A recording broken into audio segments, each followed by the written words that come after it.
we are opposed around the world by a monolithic and ruthless conspiracy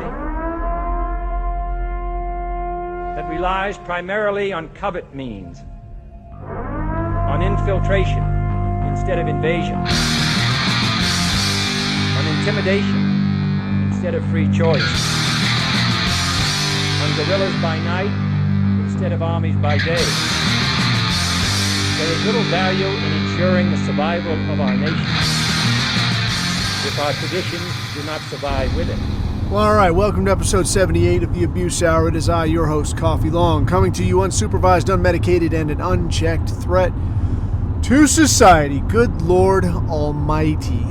So, man, I don't even want to try to guess. I want to say it's been like a month and change since I put something out. And I'll tell you what, man, I always loathed when somebody would be like, yeah, dude, I'm generating episodes, I'm generating content, it's going to be a show up in here, it's going to be a party, ooh, come on, sign up, give me some shekels, whatever, and then you don't ever hear nothing from them again, man, and I didn't ever want to, put out something like that, but I'll tell you what, man, this last month has been an absolute gut check, dude. It has been a kick in the balls.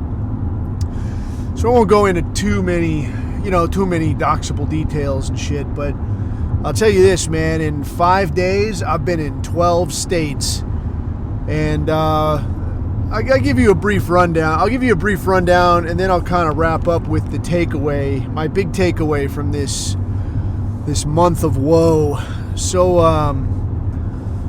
to kick this thing off, man, I was, my brother hits me up and he tells me that my dad's in the hospital again, and this guy is like the indestructible idiot. This guy, like, the guy does not take care of himself at all. He's had over 10 cardiac procedures, including open heart, and he just does not die. Like, one, he will not die, and two, he will not start doing anything different. Like, this guy will eat burgers, this guy will sit on his ass, this guy will watch TV and eat an entire thing of ice cream, does not give a fuck, does what he wants, gets down, on his own program, and just does not die. But so I hear this guy's in the hospital again.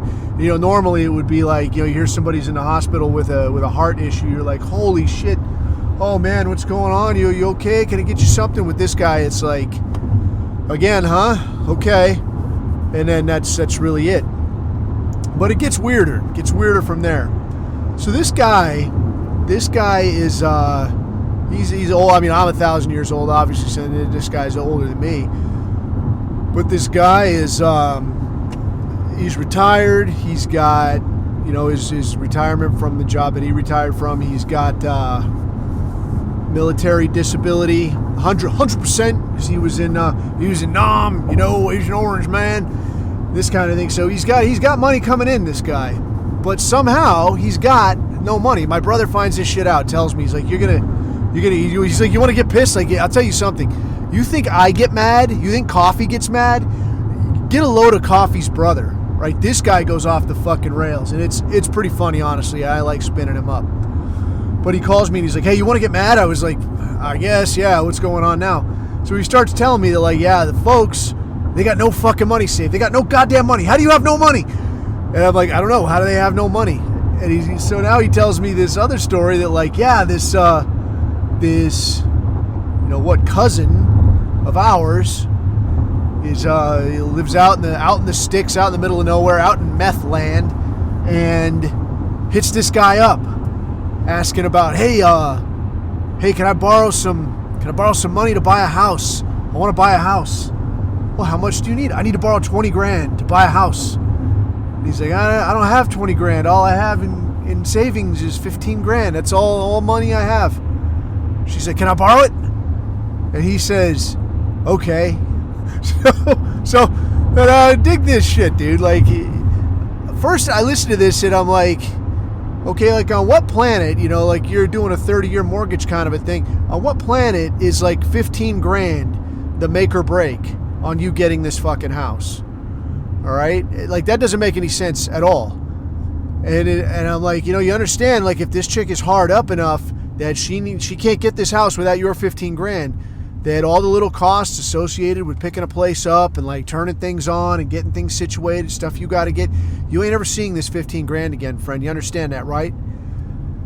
And I finally talked to him about this, after he got out of the hospital, and he's like, no, man, she's good people, man. She would never do that. She would never, you're worried about nothing, man. I say, okay, smart guy. I said, okay, listen, I'm going to tell you this.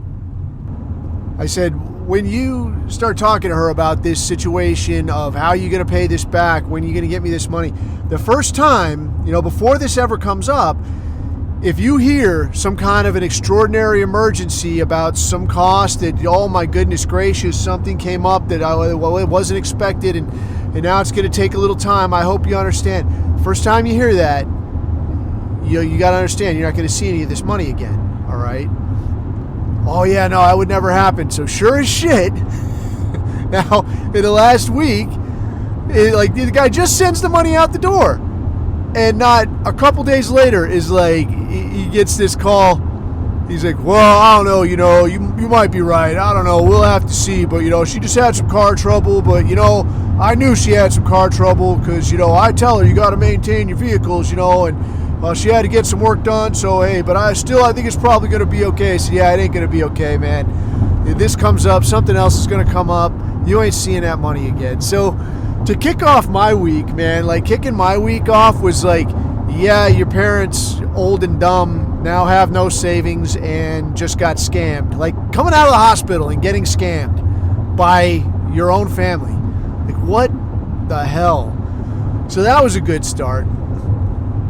I had to fly out to, I flew out to parts unknown for a gig with some clients, walked around the woods, and that was actually not too bad, man. And this particular client, they have this staff psychologist that was supposed to come with, and it's this Hebrew woman that I had the terrific misfortune of doing a Zoom call with at one time. And this chick, I never met her before. She don't know anything about me. Obviously, she doesn't know me as, Mr. Long. But she gets on the phone. First thing she says is oh, we just got back from Spain. I took my kids to a soccer camp.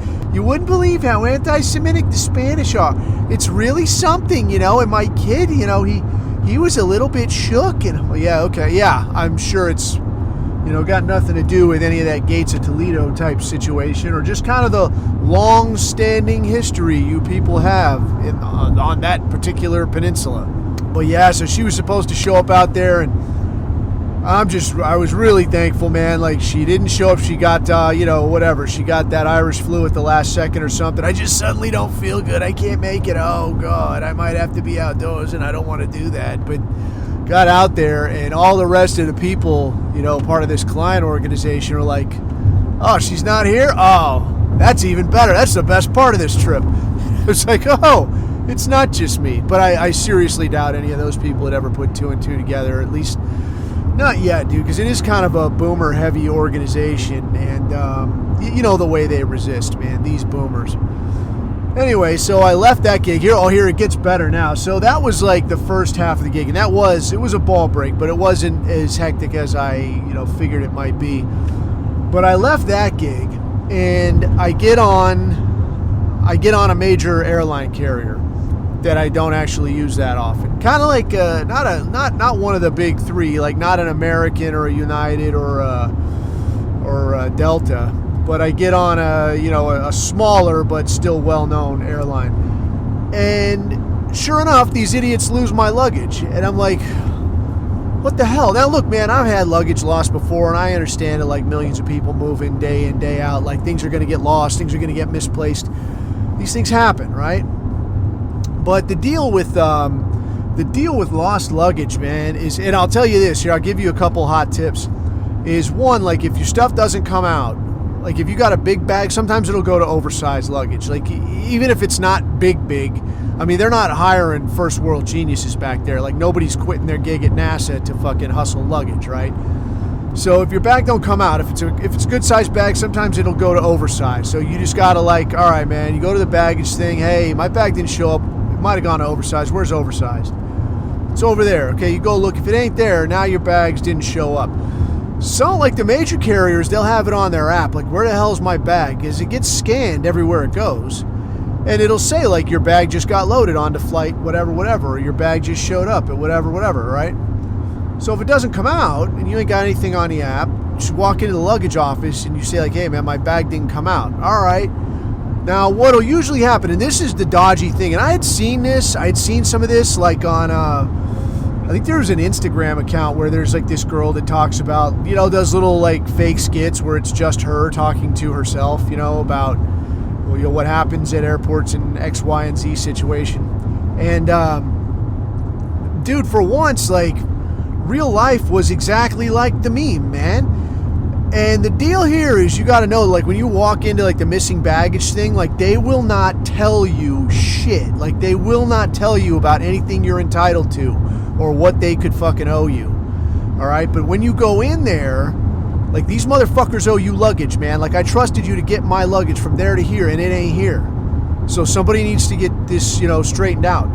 So they'll take your name, take your number, they'll get the bag tag number. Dude, do yourself a favor. Don't throw away the bag tag. Hang on to that shit. The little receipt they give you when you check a bag, right? Hang on to that. You're going to want that. They'll take the bag tag number.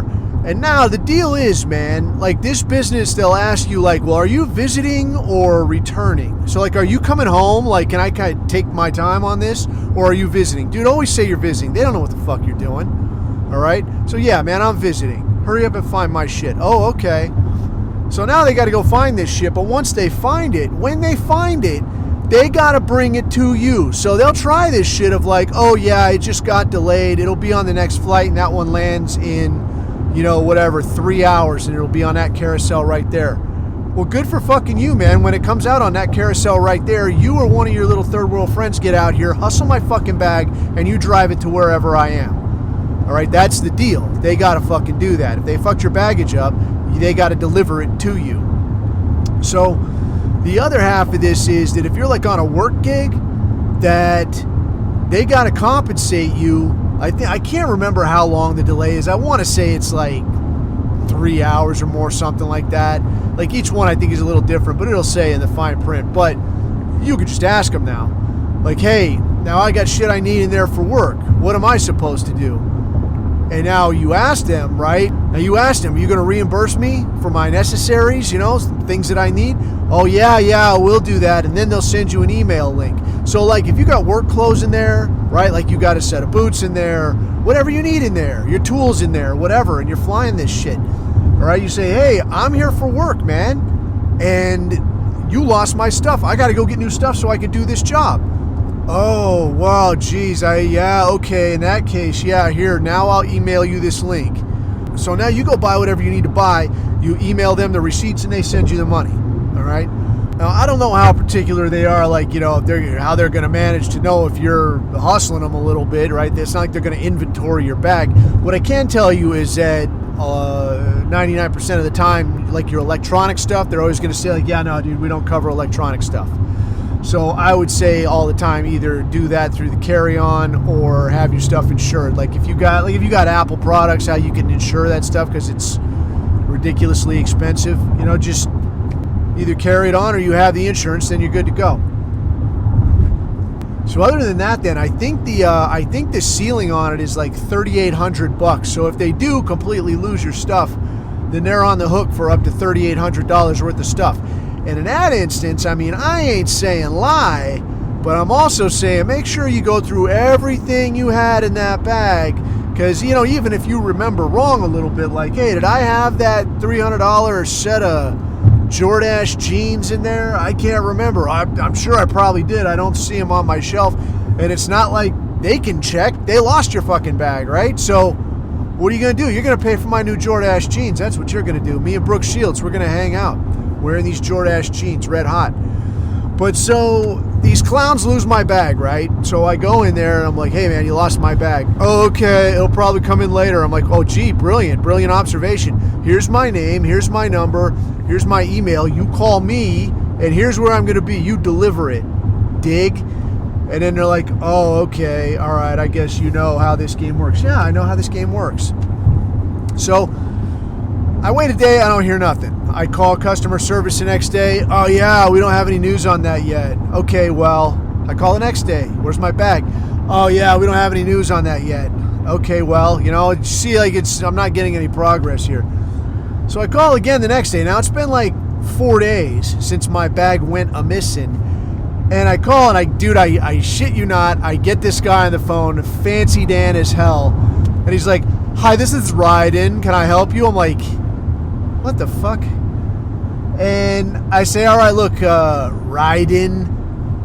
I said, you guys lost a bag and I've waited for you to get in touch with me. You obviously haven't, so I'm going to have to start following up and getting into the details with this.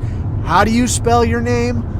Ryden, Ryden. I'm like, yeah, I'm sure that's your real name. I didn't say this to him, but obviously, you're a fancy Dan with an unhealthy habit, but we'll put that aside for now.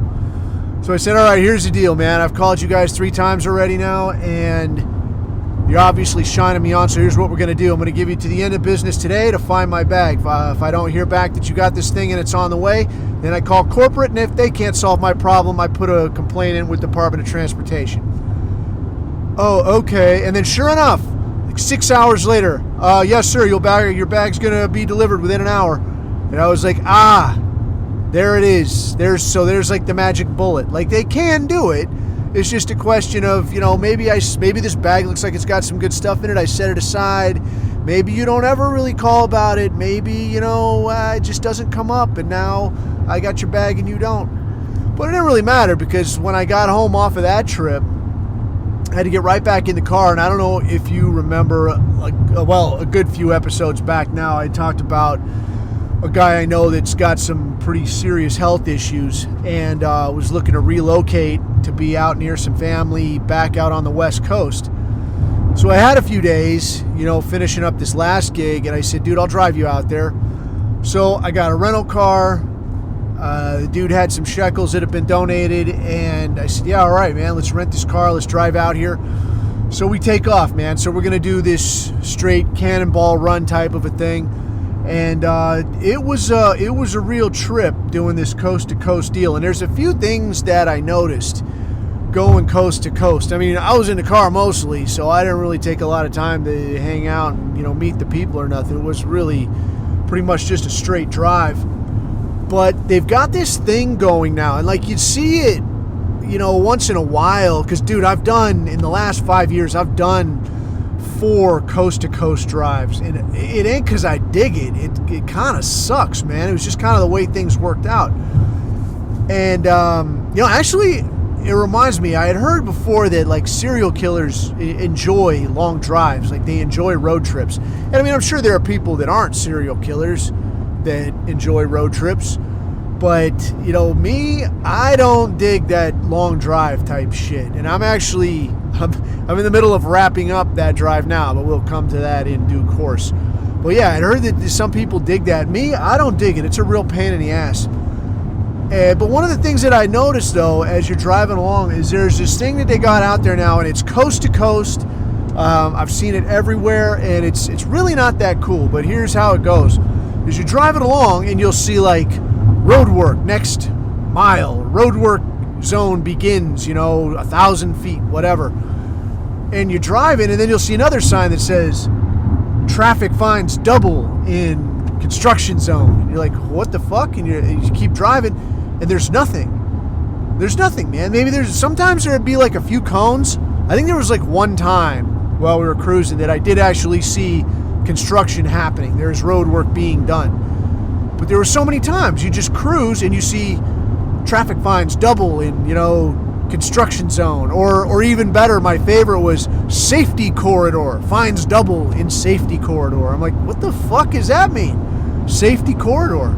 And all it really is like, yeah, we set out a few road cones and we're going to stage a cop out here someplace. And if we pinch you, then you get to pay double.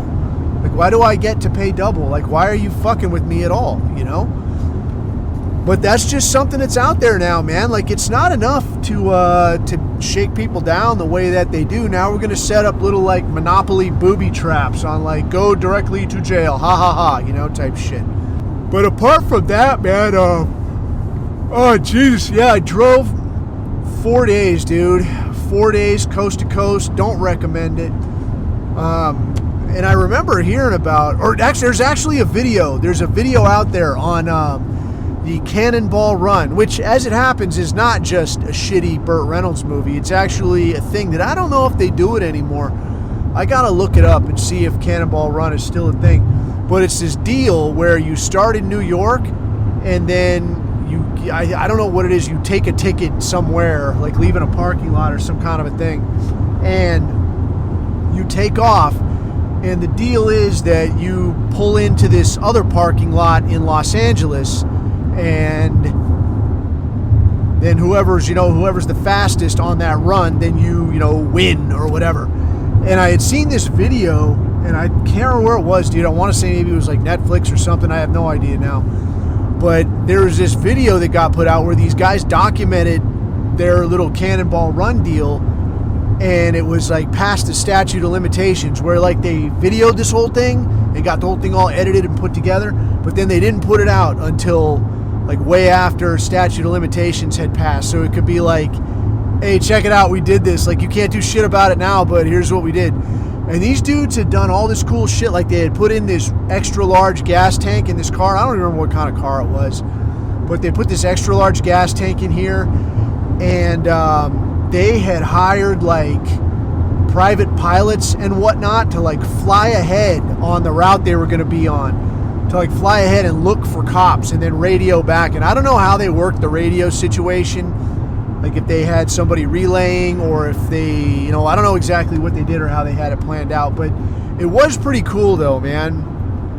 I think that would be a good time to try that. But it was like a pair of dudes, so I don't know if it was like, did you guys trade out and did somebody sleep while the other dude was awake, or how'd you do that? I mean, it would be cool to not, well, I'll say it would be cool to have done something like that. But just now finishing up a coast-to-coast trip, I'll tell you that to be actively doing it would probably not be that fun at all. I think I would actually take quite the hardest passed. Amazingly hard passed. No one passes harder than coffee on this bullshit coast-to-coast drive. But anyway, moving along from that, man, I'm on the last leg of this thing. I have dropped off the dude, and that actually yielded a couple of interesting life lessons that we can hit on for the episodic admonition of Coffee Says Do This Shit. But we'll get to that. I'll get to that at the end, man. But that's by means of explaining the shit I've had going on and why I've been unreasonably absent and tardy these last 4 weeks. That's where I've been. That's what I've been doing. So, in any case, some of the stuff going on out there, man, there's been so much that I have missed out on, and I had made little notes someplace that I don't have with me now that like, yeah, man, I got to remember to tell people about this, that, and the other thing.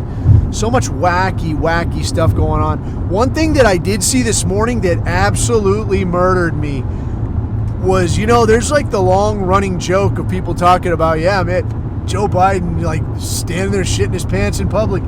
But they're saying it, people say this shit as though it's like hyperbole, like it's not actually happening. But I will tell you something, man. I saw a video this morning where there's him and Macron, and I will eat my hat if that guy did not shit his pants. Holy hell, he's standing there with Macron, the famous lover of the African continent, that dirty little anal enthusiast with his fake-ass, beard-ass wife. But he's standing there with Macron, and he leans over like he's listening to Dr. Jill, like he's listening to her saying something to him, but then he's not leaning over. He's actually like, and he's like scrunching down a little bit, and he's like, and he's like leaning forward a little bit. And if you got kids, man, like anybody that's got kids, like you recognize this, you see this, and you're like, holy hell, that guy just shit his pants. and you see like the look on this woman's face, and she's like, oh, and snatches the guy up, and he shuffles off, shuffles away, backstage. We got to get this guy changed. But it's absolute madness, and I would say on one hand, like, you want to say, like, do you people really think you're fooling anybody? And I'd have to say, like, no, I don't think that they think that they are fooling anyone. I think they know. They know that you know. And we know that they know that you know. And I'm the dude playing the dude disguised as a dude who shits his pants. And I think they know that everybody sees this guy. They see what he's fucking doing. But I think it's that abuse, man. It's that ritual of abuse. Where, like, yeah, we could have, like, a really well-spoken, well-coiffed, I don't know, what's that idiot's name? Gavin Newsom, right? You could have that guy up there. A guy looks like he's here to give you something in exchange for your soul. Yeah, just sign right here, pal. I'm going to get you everything you want. All your dreams come true. Like, he's going to hook you right up. Right? But no, we could do that, but we're not doing that. Instead, we're putting this guy out there. He's dawdling. He's silly. He says things that don't make any fucking sense. He looks around the room. He shits his pants. He has to get carried everywhere. We're going to put him out there. And you're going to raise your little hand. You're going to say, yeah, there's my president. You're going to say it. You're going to do it. Do it. Say it. Okay. Just don't deplatform me. Well, that's where I think we are with this, man. And really, you look at this thing, dude. I was in the South, like the Southest South. Like, if you're in Virginia or the Carolinas or some kind of thing, and you think you're in the South, dude, I was in Banjo Land. I'm still a little scared. Like, there was a lot going on. It was like time travel. And I was there, bro. I was there in the shit with the grunts.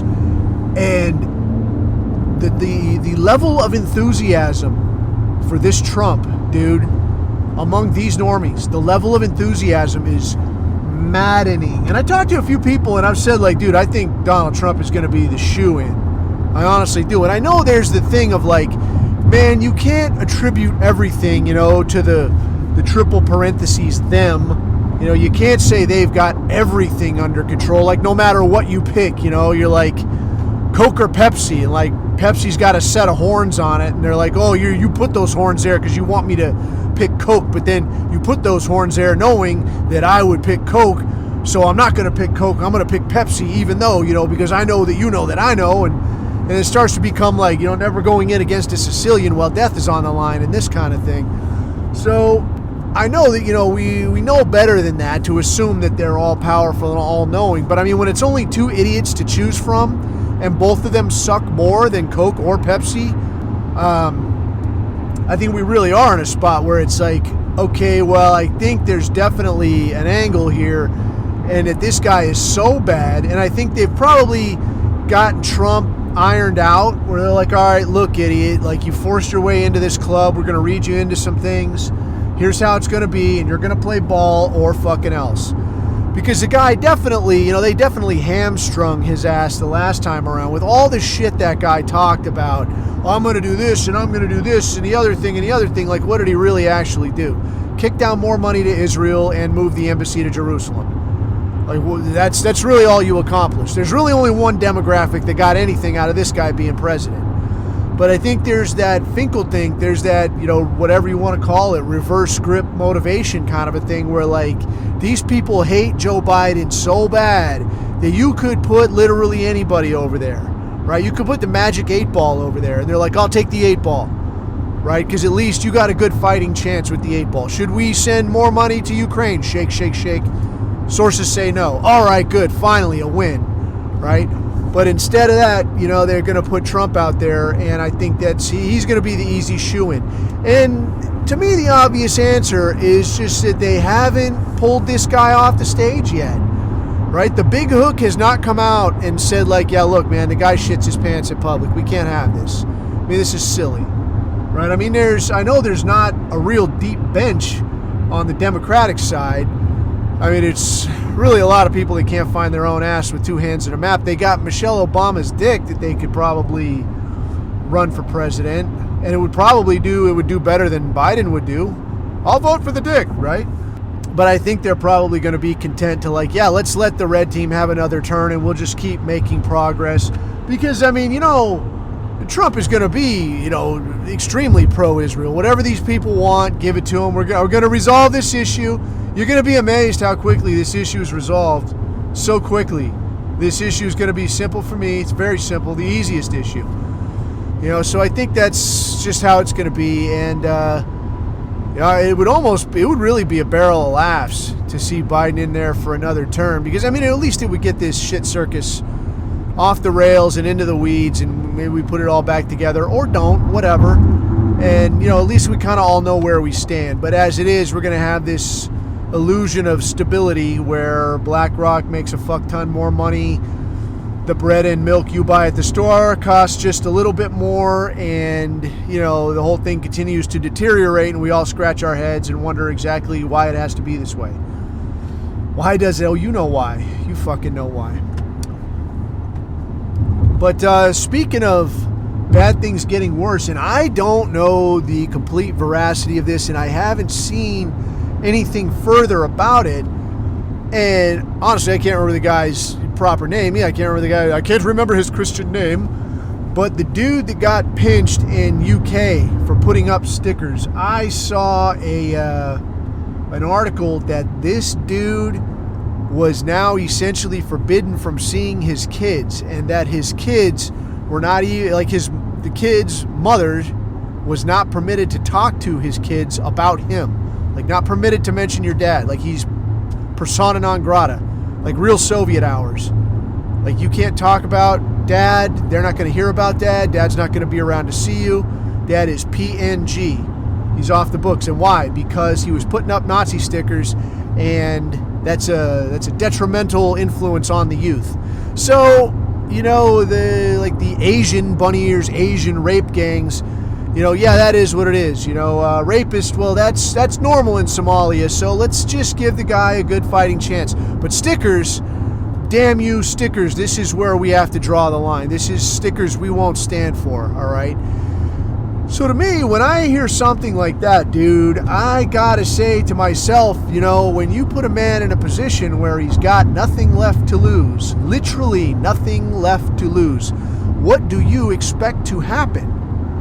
How do you think this ends? I could see resorting to some fairly extreme measures, in my own personal opinion. But then I also have to ask myself, I don't know, what measures are being undertaken. And I have to be straight here. If I've got a lawyer that says, well, now, we're going to appeal this. It's not going to stick. There's no way they can make this stick. We're going to just remain calm. Dude, fuck calm. If there's somebody with any level of authority that is able to say to you, hey, because you put up stickers, your kids are not allowed to hear your name. That to me is a deal breaker right there. Somebody's going to pay. The payment is going to be big. Here comes the check, motherfucker. I hope you got your wallet ready, because this one's going to hurt. So I don't know, man. I'm going to, when I'm done driving across, God's creation here, I'm going to stop and look further into that, and I want to see what I can see. Oh, there goes an asshole in a Lambo. Good God almighty. Can you imagine sitting in traffic? I'm sitting in fucking SoCal traffic doing 50-something right now and watching a guy in a Lambo trying to weave in and out and get here and there faster than everybody else. I got a Lambo. Gotta look out. I'm important. Don't you know who I am? No, I don't. Nobody does. Nobody cares. And yet, here we all are all. So moving along to more of the mundane, everyday, same shit still going on nonsense that's out there. The Russia and Israel situation, man. First, the Russia situation. This has been a fairly interesting deal of late, man. And I, again, honestly feel like everybody is doing their level best to get Russia to do something that will suck NATO, suck the U.S. into this thing. Last time I talked, there was some talk about France putting troops on the ground, and I don't know to what degree that has or hasn't been implemented yet. I know that France was talking about sending some trainers, some equipment and some trainers, and there was some debate as to how many trainers, what exactly they would be training on.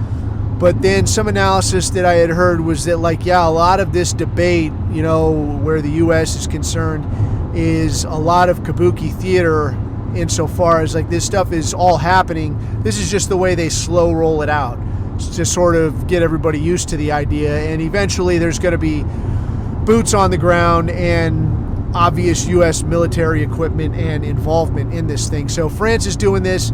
I want to say it was Denmark that says, yeah, we're going to give you these F-16s and you're going to feel free to use them anywhere, any targetable locations in Russia. That is going to become a pretty sticky situation. Well, could be sticky, but, from another perspective, like, let me get to this in a second. The other half of this is that UK and Germany and France and the US are also talking about to what degree can US and Western weaponry be used to target targets and people and equipment inside Russian territory. Right? Because, if you remember, this was supposed to be like a self-defense. This is all self-defense, bro. Okay, so if you're hitting into that territory, into this other country's territory, could you still call it self-defense? I mean, you can make that argument. I'm willing to hear that argument. If you're going to make that argument, though, if you're going to say that Ukraine can strike targets inside Russia proper and call it self-defense, and why? Oh, well, that's where the troops and the weapons and the aggression is coming from. Okay. Well, then, can Russia strike targets inside Poland or Germany or France or UK or the US? Because that's where the weapons and the aggression is coming from. Is that not a fair argument? But it puts everybody in a fairly sticky fucking situation. So, in that sense, we'll see how it shakes loose. Another piece of analysis I had heard, this is what I was getting to, is that, people were talking about, if this escalates much further, we might be talking about nuclear strikes. And it seems like there's this talk of like, well, if it goes any farther, like it's going to be a little, and then kabam, nuclear strikes. And the analysis I heard was like, well, hold on a second, Mr. Smarty Man, because you're forgetting about Russia's hypersonic weapons. And the idea here is that Russia has got these weapons where they move too fast for the radar to lock onto them, so they basically just sail right through. So far, I don't believe Russia has used weapons of that caliber on, in this Ukraine situation. And what I'm inclined to think, is like we're looking at it in the West. Me and you, Western governments, France, Germany, UK, US, so on. We're looking at this thing as though, oh well, Ukraine is fighting Russia. We're not. I'm inclined to look at this thing though and say, what if from Russia's perspective, what if in their mind they are fighting the West? What if in their mind they're saying we are already at war with the West? The US is sending weapons, sending advisors, sending money, doing all this shit. We're at war with the West. If that's the case, then what we see now, that would be their version of being at war with the West. And is it effective? Because here's the thing, I keep hearing a lot of this talk. I see and I read a lot of talk and a lot of bullshit about, oh, Russia's getting their ass kicked, bro. Russia isn't making any headway. Oh, man. But hear me out on this. You know that movie 300, right? The King Leonidas and the Spartans and this, and you know how this is based on, to whatever degree, more or less, on actual events where 300 Spartan soldiers hold off the Persian army at Thermopylae, right? Where it's like a very narrow enclosed area and they just stay right in that area, and because it channelizes these Persians, they can just kind of stay there, and the Persians' numerical advantage is basically non-existent. It doesn't matter. You can have 2 million guys over there. It doesn't matter because there's only, this place is only 300 guys wide or whatever. So whoever you send in here has to go toe-to-toe, man-to-man with these Spartans who are fucking them up. All right, so eventually the Spartans get smoked, but not before they put a big fucking dent in this Persian army. And that's because all of the Persian resources are getting channelized into this very specific situation that suits the Spartans. Now, if you looked at this by this metric, how they're looking at Russia, you would say, well, no, these Spartans are getting fucked up. Look, they're not making any progress. They're just staying in the same spot. Nothing's happening. They must really suck. You hear all this talk. Oh, Spartan. Look at that. They're just there fighting. No progress at all. That's not the fucking point, dude. That was never the fucking point. The point was to keep the situation as one that gives you an advantage and to continue to fight on those terms. If we look at it that way, Russia's doing pretty fucking well. Because we're not sending troops yet, but we're spending money. We're sending equipment, and it's all going in here, and it's going into this one specific area, into this specific situation in which Russia has a huge advantage. You're going to their home field. You're making fucking Ukrainian. They're talking about conscripting 18-year-olds now. So you're making basically Ukrainian non-combatants, people who either are too old to fight or too young to fight or too female to fight. You're making them do the fucking work, and you're expending your resources under those conditions. So if you look at it that way and you say, well, dude, if Russia is at war with the West and this is the approach they're taking, is it effective? In that sense, it's hard to say it's not.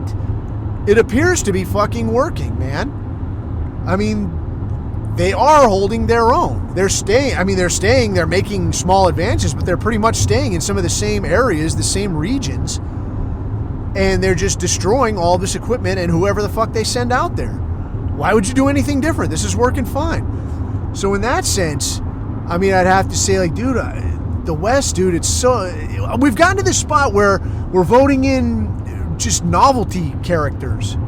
You know, you're voting in these knuckleheads that are like, you don't understand how any of this shit works. And I do feel safe saying that, like, you know, a lot of situations where you would say, you've never been there, dude. How do you know how it fucking works? Been to war, yes. Read plenty about this exact concept, yes. As opposed to what? Raising a fucking crackhead? Or marrying a woman twice my age so I can buddy around with a bunch of Africans without their shirts on and act like a fancy Dan and go to these fucking dinners. And now they've got this fucking thing they had in Switzerland where they're talking about, like, yeah, we're going to go out here and negotiate, you know, a peace settlement for this Ukraine situation. But they didn't invite anybody from Russia, right? So they got the fucking, the Zelensky out there. They got all these other people from all these Western countries, and they're out there and they're going to talk about, like, how Russia decides that they've had enough, right? Russia decides to stop what they're doing and pack up their shit and retreat and go home. And that's what they're going to arrive at. Like, you're all going to go out here and agree, okay, that's enough. I think you're done. I think they've had enough. Okay. All right. Okay. So just go home. Okay. Like, fucking why? So you can pull the same shit again? Like, what fucking page are you on? Like, this is the kind of shit where these motherfuckers are like, you're really in this state of mind where you just imagine, like, you've been living that way for so long that you're so fucking wealthy, so fucking spoiled, and you've enjoyed so much unearned power that you really honestly believe at this point that you just saying something makes it so. Okay, Russia lost. Okay, let's all go home now. And these dudes are like, no, motherfucker, we're going to keep fucking you up. You're going to keep taking a beating. And we're just going to keep fucking sending money, I guess. This is madness. But now I guess France, I want to say it was France, is talking about we're going to kick in another like $600 million or some kind of shit to who knows what, you know, who knows what else they're paying for. What are they ever paying for? Like, what does this cash actually do? I think all this does is buy villas for, you know, Jewish Ukrainians on the Riviera or in France or Spain or wherever they're all hiding out when this whole caper is over with. So anyway, I don't know how that's going to eventually wrap up, man. I mean, I know it is summertime. It's white boy summer. And how this ends up, dude, I'm inclined to think this is going to get wrapped up before winter again. I don't know. Who else can Ukraine get in here, dude? I mean, they're fresh out of friends. And I don't know unless they can get the U.S. or NATO to, like, proper jump in. They're like, yes, we'll help you now. Like, this is fucking stupid. But Putin did come out and he had some things to say. He did have some things to say about this idea of supplying weaponry to Ukraine to be used against targets inside Russia. And he says, well, hey, if this is what they consider a proper way to do business, maybe we start supplying weapons to enemies of the West. And some of the analysis I heard on that was that the Houthis would be one candidate for that, because that would really fuck things up, you know, even more then is already fucked up.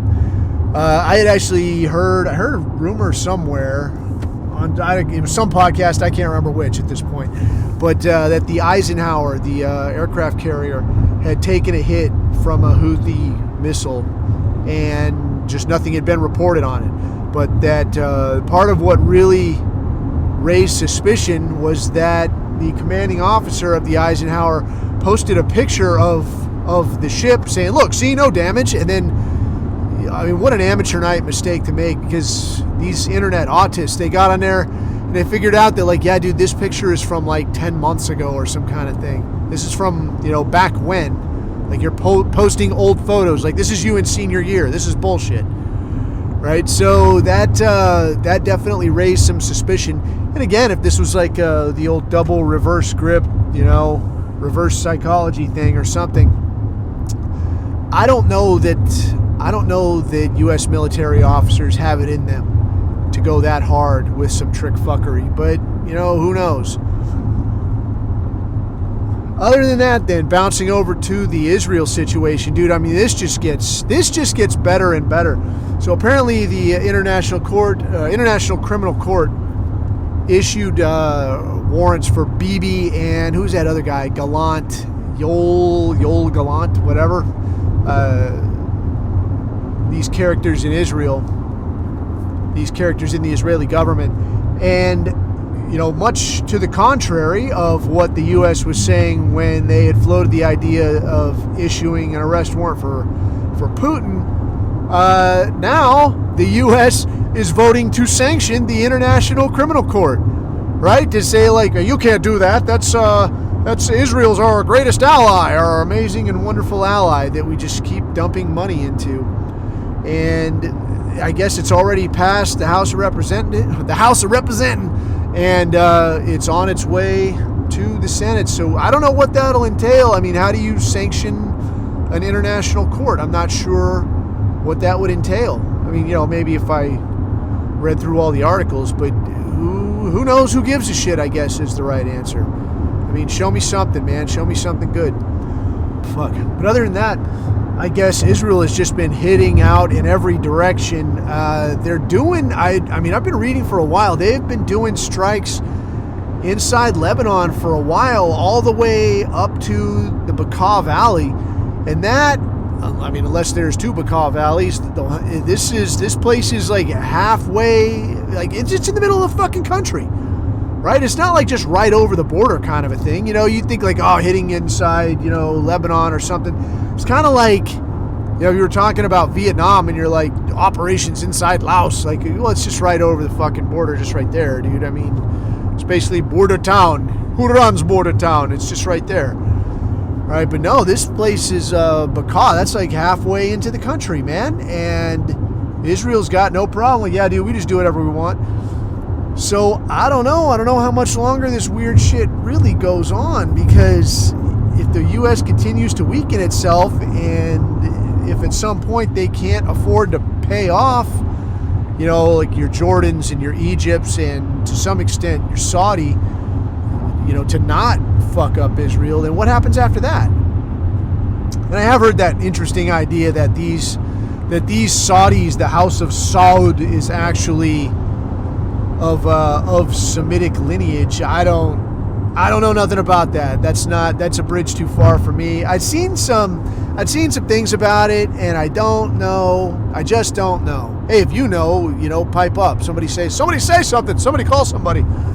But yeah, it's an interesting proposition.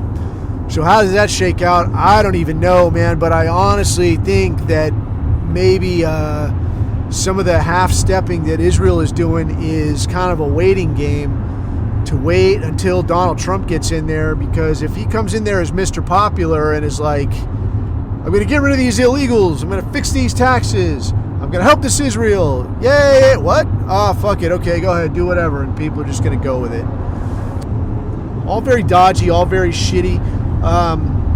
What I do know, though, is that I think whichever way this thing goes, we're not going to be living in the same world as before October 7th, because I think these Israelis have no shit played the last round with that victim card. You're going to have a very, very hard time selling anybody on, oh, we're just a nation of victims. We're oppressed and hassled at every turn.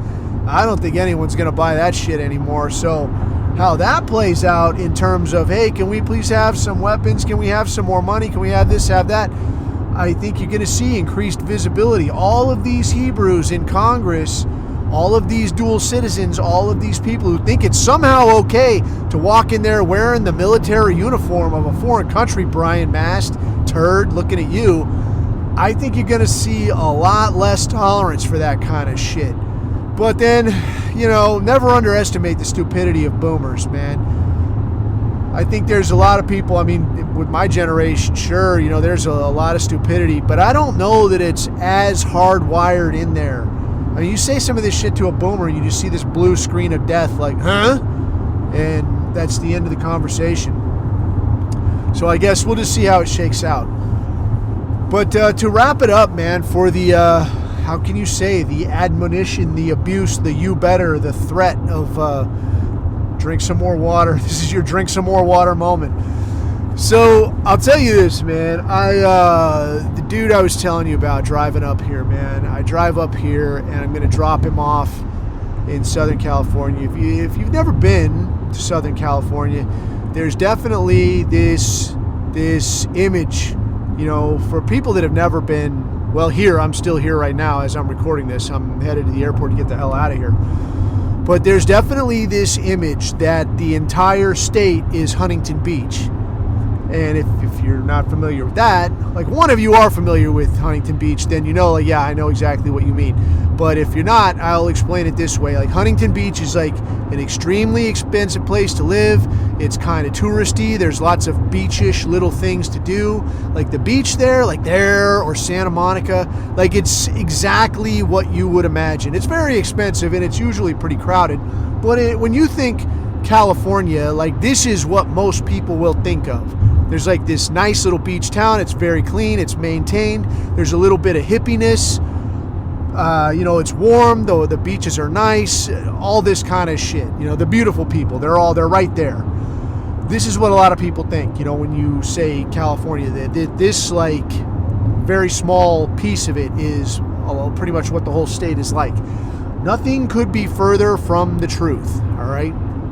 Like part of the reason I left was that where I lived was basically turning into North Mexico. Like very dangerous, like an otherwise nice / expensive place to live. Like there's a high school kid gets shot a couple blocks from my house on this Craigslist deal gone wrong, which is basically some Mexican dudes showed up and wanted to rob him and he wasn't good with it, so they shot him. All right, that's how this shit goes. There's other features here. One of the things about California that is kind of cool in a way is that you have literally every kind of environment within about an hour, 2 hours tops.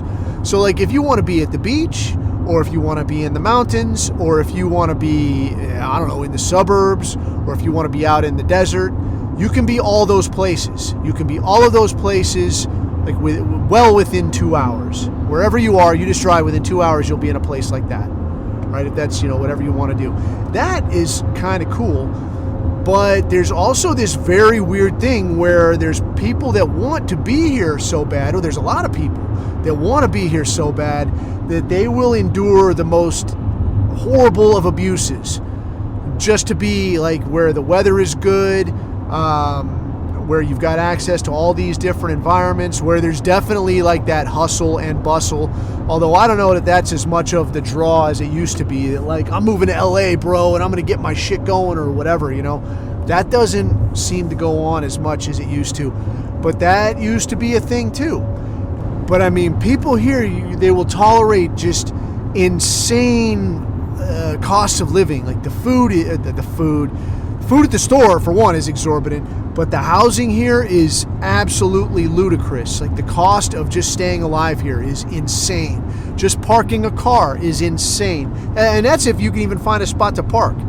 All right, so everything, literally everything here is extremely expensive. But there are people who really, really, really want to live here.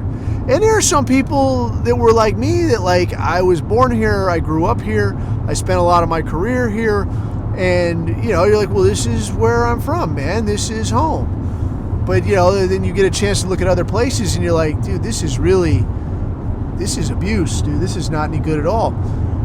But it also, that kind of situation, I guess, where people are willing to take a lower standard of living, just to be in a place like this, it also sort of opens the door, I guess, and normalizes people that are just fucking fine, like happier than a pig in shit, to live that really trashy lifestyle. And there are places here, beating around the bush, like where I just went to drop this dude off. So I'll tell you something, like within our thing, I know we don't like to use the term white trash. Like this is like, we don't talk about other white people this way, right? But I have to be honest here. There's got to be a point where you look at your situation, and if you're being honest with yourself, you might have to say to yourself, like, I could be doing better. I am not the person that I know I should be. And dude, this was what I walked into yesterday, man. Like, I drove this dude out here, all right? So I finished this gig. I go pick up this rental car. I take off driving, and like I put out, dude, like I've been to a lot of different places for training gigs. There's like a lot of places across the country that like, yeah, I know some people in this town, or I know some people over, or some people within our thing. Stop and say what's up, or I know a good bar or a good restaurant over here. Why don't we stop in? I didn't do none of that, man. Like, you want to get to the West Coast, I'm going to get you out to the West Coast. Let's go, bang, zoom, and I'm on it. I'm hustling. So I put this. I honestly, I put a lot of this trip on my dime, man. And I'm driving, busting ass. I get out here, I pull in, and these people come out, dude. And I pull up to this house, and it's like the house that time forgot. And I pull up here, dude, and this ratty-looking woman comes out and sees this dude, and is like, I'm like, who the hell is this? Oh, that's my, I guess, what would this be? His aunt. Like, one of these women is his aunt. And then his sister comes out. And then his grandmother comes out. And these people look like they have not seen a shower since showers were invented. And like this guy's aunt looks like she's been pulled up a dirt road by one leg. And it's just rough, dude. But now I pull up and I don't hear like, hey, Coffee, man, I appreciate you making this drive cross country. Hey, Coffee, man, can I get you a water or something? You good? Hey, Coffee, you want to sit down for 5 minutes before you get back in the car and drive out of here? I don't hear any of that, man. I don't even get eye contact from these people. These cats are legit like just beeline to this dude. And I understand, like, the guy's on hard times, the guy's busted up. But I'm like, a little courtesy would really go a long way. And they're like, yeah, just back up right here to the garage. I'm like, all right, shit. So I back the car up, and they just start hustling stuff. They're like little worker ants, just like, just pulling stuff out of the rental car. And I got to be like, hey, leave that. That's mine. Just stop touching everything. But it becomes kind of apparent to me that, like, I pull up, and like half of what I'm seeing here is like these people are just like walking through the garage and into the house. They're like, just leave it right here. Yeah, we're good right here. And it occurs to me, like, you people, like, you don't even want to risk, like, I might set foot inside your house. Like, I'm going to steal something or something. It's super fucking weird. And I'm looking around and I'm like, dude, you live in the middle of the fucking desert. This place is beat to shit. I mean, you got a little basketball hoop outside that is so old and busted up that the backboard has literally rotted away, and there's just a hoop. And I'm like, this is not what God intended right here. What the hell is going on? I mean, like, overgrown with weeds, like nasty, just a horrible situation. And anything metal was rusted. And I'm like, you live like this, And I'm like, dude, you sure you want to stay here? I mean, are you sure you're good with this? And like, as soon as I got done there, it was like, all right, well, thanks. Like, everything's out of the car. All right, thanks. I mean, actually, not even thanks. I mean, as soon as I got done, it was like, okay, go ahead and take off. And like this girl says, no shit. She's just like, okay, it looks like that's it. And I'm like, yeah, I guess that's it. Okay, I guess I'll take off then. And it was just super weird, man. But it kind of raises this point, like, I had never really considered much the idea, because you know when you hear somebody say like, man, these are white trash motherfuckers, dude. Like you get this picture in your head that maybe somebody's poor, maybe somebody lives in a really old house that's like just out there, very rural, maybe not especially educated. But for my money, that's not what we're talking about here, because I've met people that are, bunny ears, not that educated, and I've met people that are extremely educated that I want to tie to an anchor and throw in the fucking ocean. I've met people that live way, way out rural. I've met people that live, 3 to a room in a city. Honestly, one of the nicest motherfuckers I think that I ever met. Well, fuck, man, I'll tell you 2 stories. Here's a 2 for 1. Some of the nicest people that I ever met. One, I was in Sri Lanka in the late 90s for a gig that was like, no shit, this was pretty comedy, man. Like, we had a newspaper clip that I have since lost.